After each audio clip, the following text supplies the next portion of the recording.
Je suis ce qu'on appelle un Apple fanboy, oui, mais aujourd'hui je vous présente 5 accessoires que j'utilise qui ne sont pas issus d'Apple.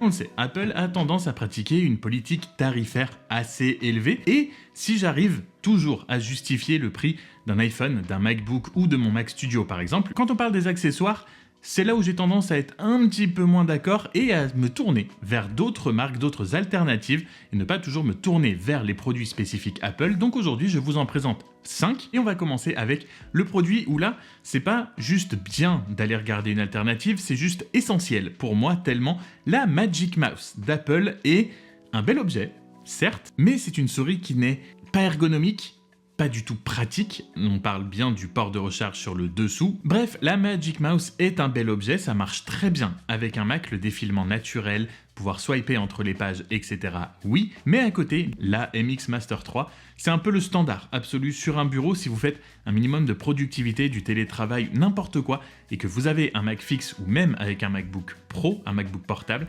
La Logitech MX Master 3, c'est le Graal en termes de souris. Il y a des rumeurs comme quoi la MX Master 4 arrive. J'attends avec impatience, je pense que ce sera un achat instantané. Cette souris a transformé la façon dont j'interagis avec mon ordinateur. J'ai quand même acheté un trackpad en complément, donc j'ai ma souris à droite, mon trackpad à gauche. On en reparlera dans ma vidéo de mon setup qui arrive très bientôt, parce qu'il y a certaines choses qu'un trackpad ou que la Magic Mouse, comme le défilement par exemple, fait mieux, mais en termes d'interaction avec mon ordinateur, la MX Master 3, c'est vraiment incroyable. Je ne comprenais pas vraiment la hype autour d'une souris, mais une fois qu'on essaye cette souris, voilà, on ne peut plus passer à autre chose. Il y a la molette de défilement horizontale, vous avez 2 boutons juste en dessous, avec que moi j'ai mis par exemple sur Safari pour ouvrir un nouvel onglet ou faire la page précédente.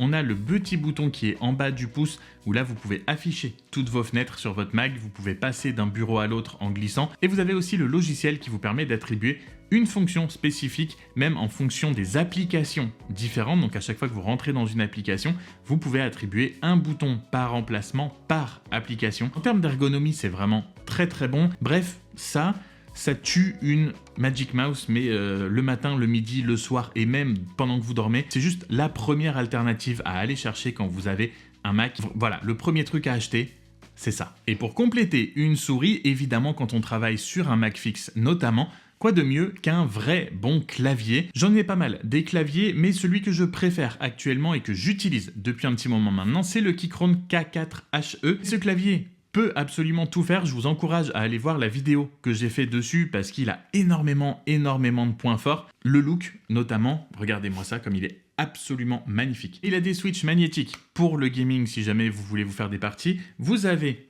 un pavé numérique sur le côté, ce qui est absolument génial quand on fait du télétravail notamment. Le son, le feeling de frappe est déjà bien meilleur avec un clavier mécanique comparé notamment au Magic Keyboard d'Apple, c'est là que je voulais en venir. Le Magic Keyboard d'Apple est aussi un beau clavier, c'est une expérience de frappe totalement différente. Un Magic Keyboard ferait très très bien l'affaire, c'est aussi un bon clavier, mais pour avoir une expérience un petit peu supérieure, plus personnalisable, je vous conseille fortement un clavier mécanique.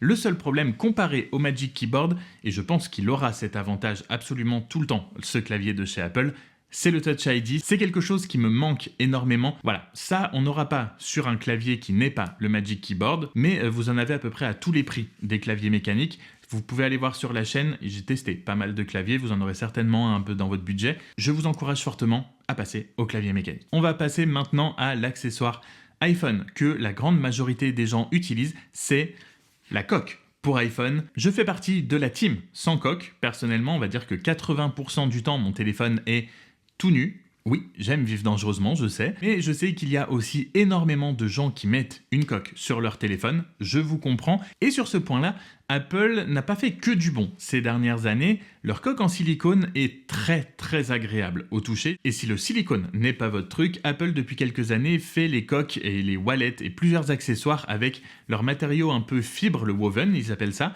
qui a très mauvaise réputation, s'abîme extrêmement rapidement, s'use très très vite et vraiment c'est vraiment pas très très beau une fois que ça commence à s'user. Donc pour 50 € la coque minimum, ça fait un petit peu cher. Personnellement, j'ai une coque MacBack qui est voilà, la coque la plus simple du monde. C'est du silicone aussi, noir. Voilà, c'est tout ce qu'il y a de plus bête et méchant comme coque, mais elle a un très gros avantage, c'est que les aimants, le MagSafe sur cette coque est extrêmement puissant. Vous pouvez l'accrocher à peu près n'importe où, sur n'importe quelle surface métallique. Si jamais vous voulez vous filmer dans la rue ou n'importe quoi avec votre téléphone, prendre une photo, vous pouvez carrément la clipser sur un poteau métallique, un lampadaire, n'importe quoi. Les aimants sont tellement forts que le téléphone ne bouge absolument pas. Les aimants sont vraiment très costauds à l'intérieur et elle ne s'est pas abîmée. Depuis que je l'ai, elle prend un peu facilement les traces de doigts. Après, il y a plusieurs autres coloris, vous n'avez pas forcément noir, mais la noire prend pas mal les traces de doigts. Les bords sont très bien protégés, c'est les seules protubérances un petit peu, vraiment les endroits un peu gros, c'est vraiment dans les coins, mais elle fait le job. Et puisqu'on parle des accessoires iPhone, la marque n'est pas sponsorisée ou partenaire de cette vidéo ou quoi que ce soit, c'est juste que c'est des accessoires que j'avais reçus mais que j'utilise.